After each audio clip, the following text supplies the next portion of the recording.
And welcome back. We are back with another episode of Speeding Through History.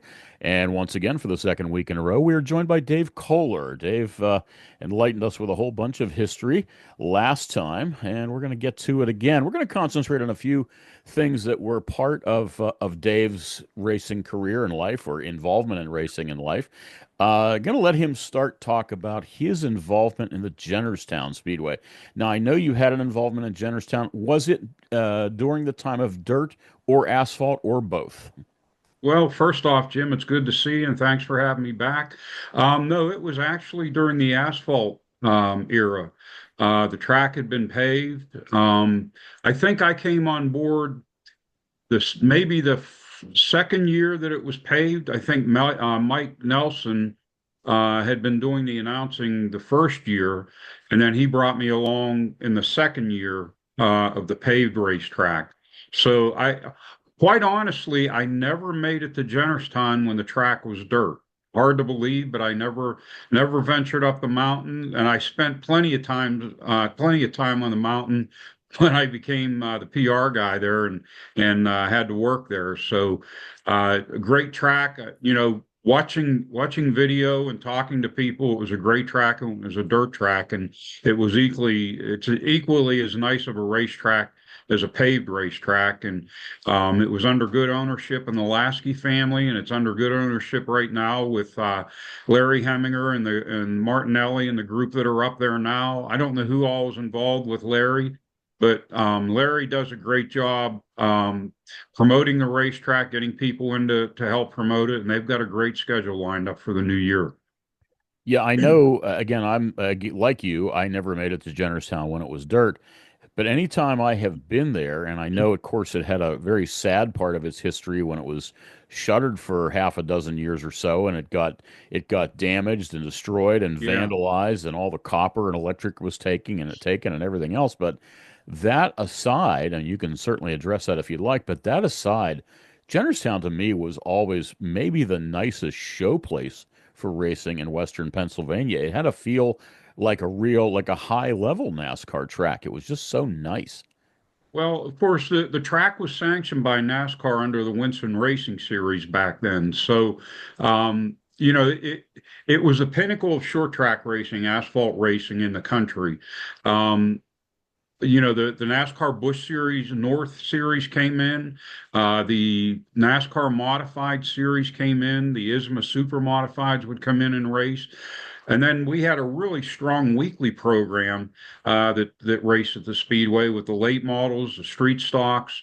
I think we had a pro stock division that came along in my maybe in my last year there or following my last year. They brought a pro stock division in, so it was that was a good feeder into the late models. And some of the guys that ran the pro stocks moved on into the late model division and helped bolster that division because the late models were phenomenal during the pavement years that I was there.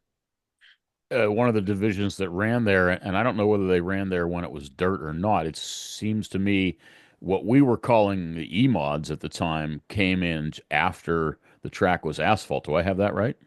Yeah, exactly. Yeah, I think the E-mod type cars came in after I left and went to Nashville. I don't honestly, Steve Pellis, um, and a few others were involved in the ownership at that time.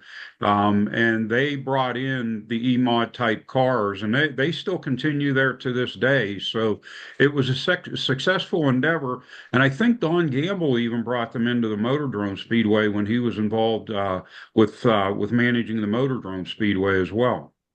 Yeah, I believe you're right. And of course, I don't know whether the same thing has happened on asphalt for that division, but my joke with people is when we talk about, the arms race that becomes part of every division and how every division, I think I talked to Dawn on this program about this Crown Victoria division where it's, very inexpensive, low level, and let's just hang around and wait for them to screw it up and make everything cost so much. Well, I think you and I and all of us remember what the E and E mod used to stand for, and they've priced them. A lot of guys have priced themselves out of business. Has that happened on the asphalt side that you're aware of? Yeah, it does. I've seen. I've seen the E mods at other racetracks across the country, and they more look like a NASCAR type modified than they do the E mod that essentially was the way they were supposed to look, the less expensive E mod. You know, they went to a modified look, the sleek, low slung look on those cars, with more of like a bubble type roof, and you know, they look good. I don't mind the way they look. I just think they got away from the inexpensive concept. Like in all racing, that happens. So, in your time and your involvement at Jennerstown, talk about some of the drivers. I mean, I think we can all name a handful of drivers that were there, but talk about some of the high level drivers that were there in the divisions when you were there. Well, you know, with the track going from dirt to asphalt, what you had were dirt cars that were put on asphalt. So they looked like dirt cars on asphalt with asphalt tires, and you had a lot of those drivers. Glenn Galt, Steve Pellis, Rusty Peoples, who was a big winner there. Clayton Houston were some of the early drivers. Doug Alexander, they all ran the dirt, and then they moved over to the asphalt. And then as time went on, they got away from the dirt late model type car after I think 2 years, and then they went to more of a I don't want to say a stock appearing, but a template type body type race car. And then you had guys come in. Mike Nelson, I'll tell you this: Mike Nelson and I would go to racetracks all over Ohio to promote Jennerstown Speedway. We went out as far as Killcare Speedway. We'd go to Shady Bowl. Um, I'm trying to Columbus, Ohio. We go to the track there, and we did it twofold. We wanted to hand out information about Jennerstown Speedway and make people aware of that track. But we also talked to the drivers, and we worked to get the drivers to come to Jennerstown to race, and it happened. You know, we got guys like Tim Ice and Scott Baker, the late Scott Baker from Ohio, would haul into Jennerstown, and then you had Charlie Cragen, who was in the mix, who was a dirt racer. You had a nucleus of really good race car drivers from the dirt that came over to asphalt, and guys that were in asphalt. Tim Ice, you know, the Iceman, he was a long time asphalt racer. And you had a really good nucleus of dirt guys that converted into asphalt racers who became very good. And then you had the nucleus of dirt racers, asphalt racers that were from all over the place that came in to challenge. And it was a battle every week for the local guys. Tim Ice, I think, became probably the guy that was the man to beat from Ohio when he would come in and race at Jennerstown, and he gave Charlie, Glenn, Steve, Plate, all those guys a run for their money. Lonnie Vaughn was another guy that came in from Ohio. He was a Midvale regular. Lonnie actually Lonnie had a Dodge, and he was one of the lone Dodge racers in the country.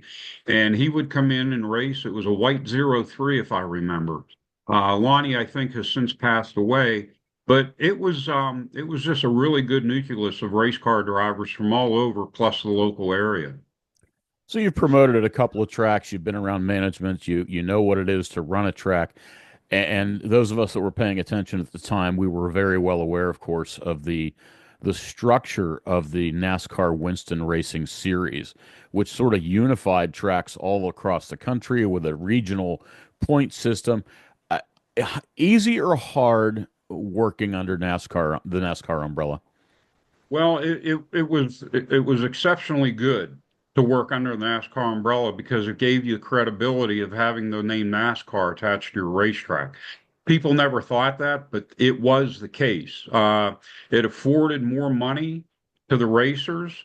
I know when I was in Nashville, we became a NASCAR sanctioned track, and it afforded more money.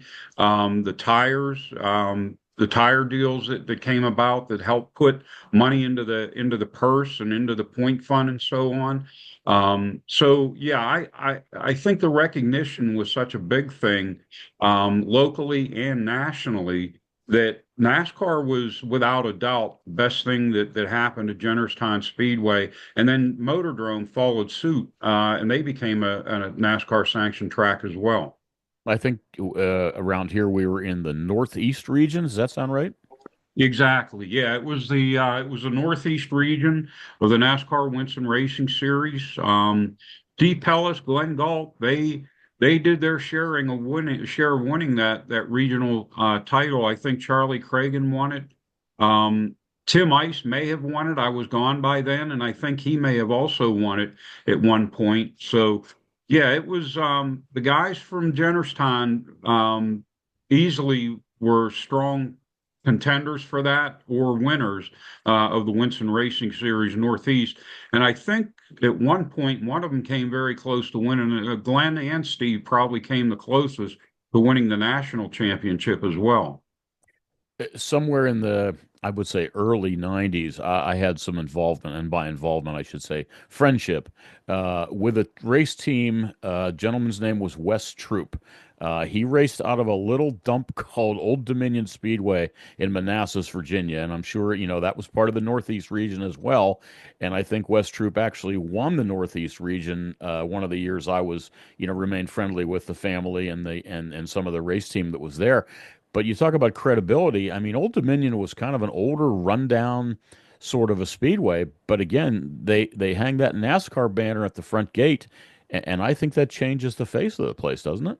Oh yeah, absolutely. It does. There was a segment called or a section called the Eastern Seaboard. And I don't know if Old Dominion was part of the Eastern Seaboard or the Northeast because of where it was located. Um, but yeah, I mean, when you hung NASCAR on the racetrack, you drew a lot of credibility. The media always accepted NASCAR. They knew what NASCAR was. They knew what NASCAR stood for. So getting the TV stations in the area involved at the racetrack, which they did, one way or another, they became involved at the racetrack through the Chase of the Checkered, through the videotaping that we did at the Speedway, and I would literally hand deliver videotapes to the local TV stations on the way home from a race night. I'd stop at let's see, I would stop at Channel 4, Channel 11, Channel 2, and then I'd go to the airport on my way home from the racetrack and I'd drop off race footage. So there were a lot of nights that I didn't get home. And I'll tell you a funny story down the road here about the night that the Pittsburgh Penguins won the Stanley Cup and my trip out to the airport with Jennerstown Speedway photos and footage to go out on the airlines. Wow, unbelievable. Yeah, and that was some kind of a night at that airport, as I remember. It, so, you mentioned Chase to the Checkered. We're going to get to that in a bit. Um, I don't recall your tenure at Nashville and in the time frame uh, in regards to when Jennerstown was shuttered. And again, we watched, from afar, we watched the place be damaged to what a lot of us thought was beyond repair. Talk about that. What was it, a 5, 6 year time frame that happened? I believe so. That happened after I had gone to Nashville. The Lasky family continued to run it when I was in Nashville, and then Steve Pellis, Jim Cole, and a few others took over the racetrack at one point. And then I think after their tenure, that's when the track closed, and that may have been in the mid '90s. I'm thinking maybe late '90s, somewhere around there, or maybe even later. Um, Larry Mattingly would probably be somebody that would know better than me on that one. But yeah, it was a good time in racing. I hated to see the track undergo the damage that it did. I read all about it when it was happening. The current owners came in, they cleaned the place up. They did a beautiful job of cleaning the racetrack up, the entire facility, got everything back up and running, and most importantly, putting on racing for the race fans in that area. So, as an employee there and someone who cared about what happened to the Speedway, we have seen other racetracks all around the country, let's be honest, where urban sprawl has caught up to a speedway. You look at, well, take Pennsylvania Motor Speedway, for example. When it got moved from Heidelberg to, the facility rather, got moved from Heidelberg to where it is now, the where it is now in Imperial was barren. There was nothing out there. I mean, Right. literally nothing. There were no housing developments. There was the Pittsburgh Airport. It was the old Greater Pittsburgh International Airport, the old terminal, which was so far away. There wasn't, there weren't seven Amazon warehouses and all this. But here's Jennerstown, Yeah. right in the middle of town. Now, again, it had been there forever, but did you ever get pushback from the community on all this racket on a Saturday night? Little to none. I can tell you the people that lived out on the back straightaway would sit on their porches and watch the races. And I don't think Piney or Stan went out there and charged them either. I know the one house, they always had a big Barry Audi sign hanging from their porch because they were big fans of Barry. Barry being, the hometown guy up there and the big winner at that racetrack. So you didn't get very much, if any, pushback because of the people that lived in that area behind the racetrack or up the road.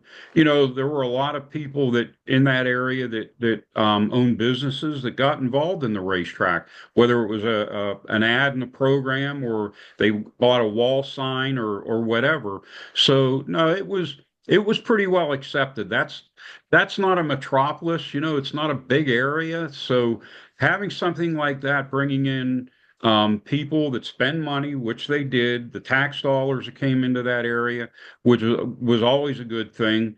And you had the community involvement. You had the Jennerstown Fire Department involved, the ambulance service was involved. The people lived in and around that area came over to work at the racetrack. The ice cream stand right outside of Turn One, they relished the nights of racing because people would come in, they'd stop and get an ice cream, go into the racetrack, and they're making their money. So the Rock and R was the place to go to after the races. Torillo Steakhouse was a place to go eat dinner in the Jennerstown area prior to the race. So there was a lot going on at that racetrack that was really positive. And I think, again, with the new people that are at the racetrack, that's all kind of resurfaced, and there's a lot of good going on because it's local ownership. That Larry is from that area, and he's a businessman. He owns businesses in that area. His kids have raced there. His grandson races there. So the ownership when I started there with the Laskys was very strong. The ownership today is very strong with the group they have there, and I'm thrilled because I love that racetrack and I love seeing it continue because it was heartbreaking to me the time that it was closed down. I mentioned Pittsburgh, excuse me, an urban sprawl, and there are several housing developments in that area now. And I always get a kick out of people if you hear secondhand that some of the residents are complaining because of the noise. They might have bought their house in the fall or the winter, and the realtor wasn't exactly upfront with them about what goes on a Saturday night. But I think to myself, listen, you're at fault here. You bought a house next to a racetrack and next to an airport, so I don't want to hear Right. about there's noise here. I mean, come on, Well, the airport makes more noise 24/7 than that racetrack ever does. where the track is in Nashville, where it's located, is surrounded by homes.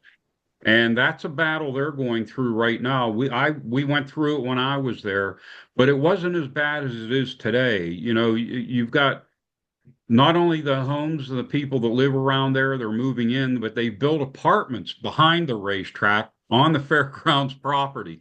So they've made it more difficult for the racetrack to exist. And then you have a big billionaire who's involved in the push to get the racetrack closed down. So I'm sending out signals there that if you want to complain about a racetrack, get somebody with a lot of money to shut it down, and then you'll be cursed for the rest of your life. Right. So you mentioned you running from TV station to TV station and giving footage to them. I don't know how well it was received then. I do know, as you said, the when the NASCAR name is attached to it, they pay more attention. But those of us who have been in the race media for as long as we have around here and know what's going on get so frustrated. And I don't know whether that happens at Jennerstown or not, but get so frustrated with the fact that we're going to see what the boys lacrosse team at so and so high school was doing on a sports report, but we don't get to see what's happening at your local five racetracks in the 2 hour radius around Pittsburgh, to the point where I remember, of course, you remember the Brent brothers who tried to build a covered Right. racetrack around the airport, and every stick and ball sports reporter had no idea what they were talking about when they were trying to report on it, and it just made me crazy. Yeah, it's, racing to get racing recognized on the local level, it's very difficult. The sports media looks at the big guys on TV and they say that's it, that's racing. They don't understand the short track unless you educate them. They don't understand the short track level of auto racing and how that corresponds with the big levels of guys that are able to move into, maybe the Xfinity series or the Craftsman Truck series or the Cup series, which we had happen in Nashville quite a bit. When I lived in Nashville, it wasn't easy, but I always made it a point to go all of the TV stations, the newspapers, the radio stations, personal visits. And I think that's what a lot of people have to do today. To get recognized is hand deliver stuff. I did that. I did that when I was at Jennerstown, and I did it when I was in Nashville. I would hand deliver press releases. I would hand deliver media kits. I would hand deliver racing footage, that we did video wise. And some of it made it onto TV. If there was a night at Jennerstown that didn't go real well and you had a big crash and we captured the footage, we made sure we got it to the TV stations because they were going to put it on the next day for their sports report. Here's what happened at Jennerstown Speedway. You hate to say it, the wrecks brought people in. I would rather see people come in to watch the competition and watch the great racing, but that's all part of being involved in racing, and I understand it. And but we did what we could at Jennerstown to get the people and the TV and the newspapers and the radio folks involved in the sport at Jennerstown. So we talk about the media, and it leads me to the old adage that if you want something done right, you do it yourself, and thus became Chase to the Checkered. A TV show that said, "Okay, we're going to do this right, and we're going to show what's going on at Jennerstown Speedway." Chase to the Checkered was exclusively on, is it Channel 6 in Johnstown, or was it elsewhere? Yeah, no, it was I think that was WJAC, maybe was Channel 6 in Johnstown. It was there. And then we kind of switched back and forth between WTAE and 11 maybe, or Channel 2. No, it was KDKA because that was the I have to remind you the trip going out to the airport, taking stuff out there. But we did 1 year we did it on Channel 4, and then the next year we did it on KDKA. And it was a success that we were able to do the Chase of the Checkered. What we would do is we had a guy that would come into the racetrack, Jerry Clark, and he had a camera, the TV camera, the actual tight key TV camera that you see TV guys use. He had it set up at the racetrack, and he would film the entire race program.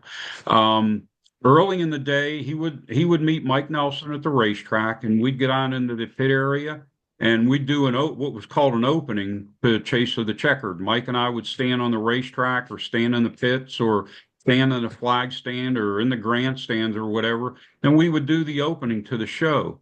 At some point during the prior to the races starting, we'd get on and do what was called a race break. Mike or myself would talk about the technical aspects of the race car, the safety aspects of the race car, the tires, the motors, the insides, whatever. And that would be part of a race break of Chase to the Checkered. We do driver interviews, do driver profiles.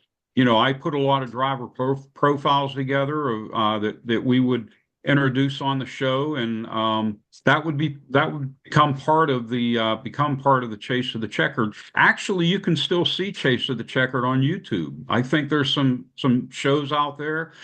The funny thing is, Mike and I had no experience in TV. We just went in and we did it. I wasn't very good early on. Mike was a little better, but he wasn't very good. And as we went on, we kept getting better and better and more comfortable with it. At least we thought we were better and better, and we got more comfortable with it. And then we got the drivers and the fans and everybody else that we got involved in it a lot more comfortable because they were like, "Hey, I'm going to be on TV." So yeah, it was easy to get these guys.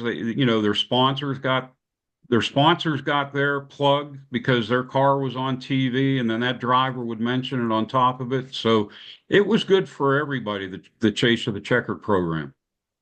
Well, here's me who is now on camera doing my own show, the Speeding Through History show. And again, we're joined by Dave Kohler tonight on Speeding Through History.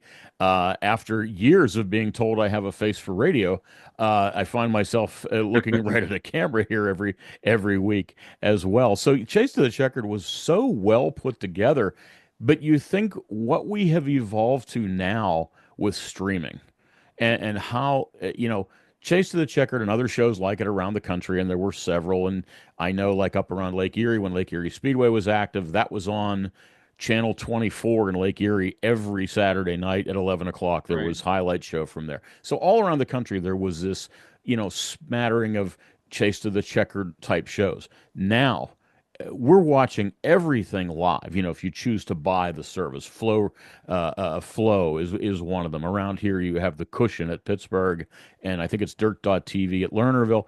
These are guys like you live here in Pittsburgh. I think about Don Gamble. I think about our dear friend Doug Clark, who was one of our super snuffers at Pittsburgh. Now lives in Florida. Florida. They're able to Yeah. watch the races from around the country, and how this has changed the game. Yeah, Doug was my next door neighbor for a lot of years. But I think what it does, it goes back to Heidelberg Raceway again. I think everything goes back to Heidelberg Raceway when they televised their race programs on TV. Clinton, um, Speedway out east of Imperial or somewhere out past Imperial. They did west of Imperial, whatever. They televised races from that racetrack. So I think going back, it was on WIIC back in the day. Bill Cardill, I think, was involved in doing the race, some of the race broadcasts back in the Heidelberg days, and or if it was tape delayed or however they did it. But I always remembered watching it on TV, thinking this is pretty cool. You get to Jennerstown, you never thought about that, and then all of a sudden, here comes the TV portion of it, and two guys that figured might as well, why not be the host and the co-host? And Mike was a host, I was a co-host, and we went away and just did it. And we enjoyed it. I mean, it was I would either pick Mike up if Mike didn't drive up to the racetrack by himself. Generally, I would pick him up and his brother Craig, and we'd drive up to the speedway.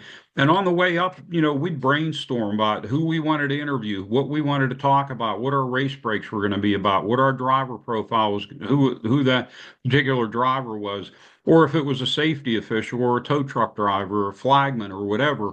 We did all that on the way to the racetrack. On Saturdays, we'd leave early in the morning. I don't know, it was maybe like 8:30, 9 o'clock in the morning. We'd head up to Jennerstown.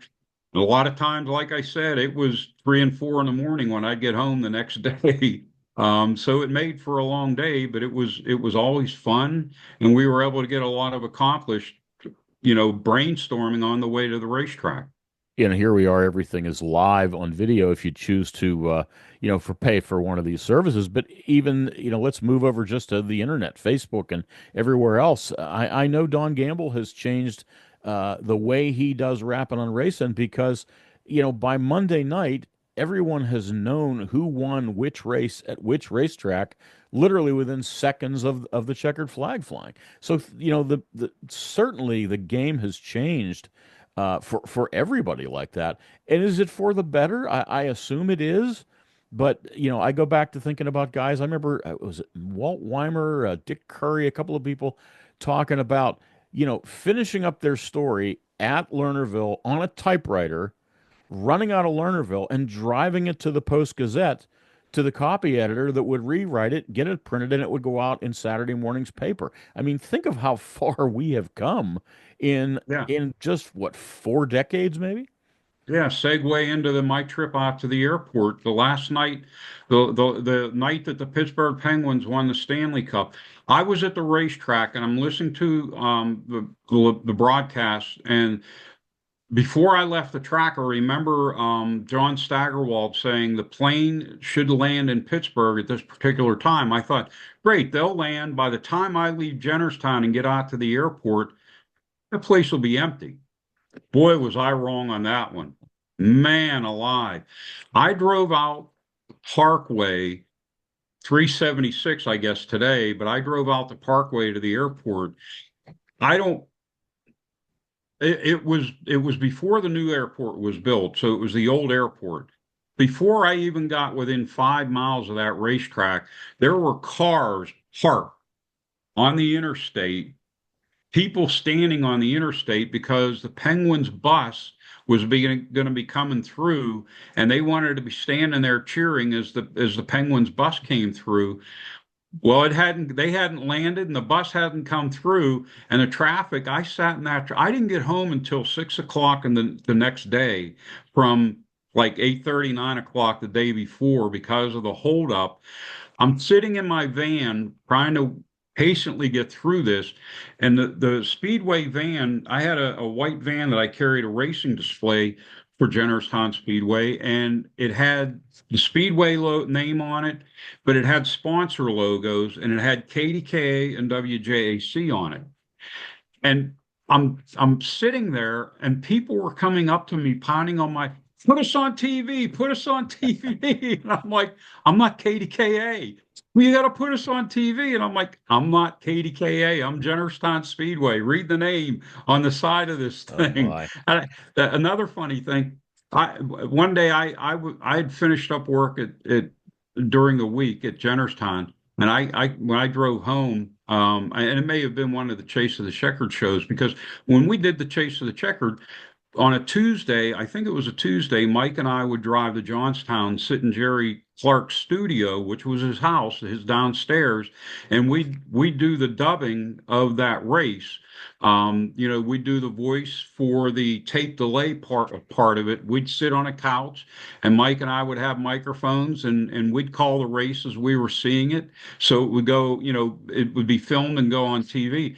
And I remember there was an ice cream like a Dairy Queen in Carnegie, and I came down through Pittsburgh and I got off the Carnegie exit off 376, and I pulled into that Dairy Queen, and just as I pulled up, there was a lady that had real dark hair and glasses. She comes storming out of that ice cream store, and she's standing next to my van, stomping her foot with her arms crossed, and I'm like, uh-oh, what did I do? And I wound the window down, and I said, can I help? But before I even get out, can I help you? The lady, where have you been? And I'm like, what do you mean? She said, I called you hours ago. Where have you been? And I said, well, I was in Jennerstown because that's where I work at Jennerstown Speedway on the side of this van. We had Coca-Cola as a sponsor, Oh my.